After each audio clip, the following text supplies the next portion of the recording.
আগামী সপ্তাহে ভারতের প্রধানমন্ত্রী নরেন্দ্র মোদীর সঙ্গে সাক্ষাতের কথা জানিয়েছেন সাবেক মার্কিন প্রেসিডেন্ট ডোনাল্ড ট্রাম্প। যুক্তরাষ্ট্রের মিশিগান অঙ্গরাজ্যে নির্বাচনী প্রচারণার সময় এমন ঘোষণা দেন মার্কিন প্রেসিডেন্ট নির্বাচনের রিপাবলিকান পার্টির প্রার্থী ট্রাম্প। এনডিটিভির এক প্রতিবেদনে বলা হয়, এ সময় মোদীর প্রশংসাও করেন ট্রাম্প।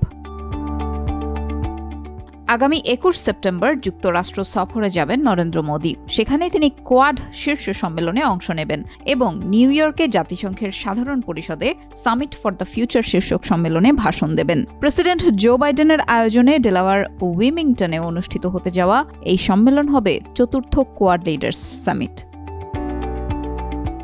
মোদির এই সফর প্রসঙ্গে স্থানীয় সময় গত ১৭ সেপ্টেম্বর মিশিগানে প্রচারণার সময় ডোনাল্ড ট্রাম্প বলেন, মোদি আগামী সপ্তাহে তার সঙ্গে দেখা করতে আসছেন। এছাড়া মোদিকে অসাধারণ বলেও আখ্যা দেন ট্রাম্প। তবে তাদের দুজনের বৈঠক নিয়ে কোনো বিস্তারিত তথ্য জানাননি ট্রাম্প।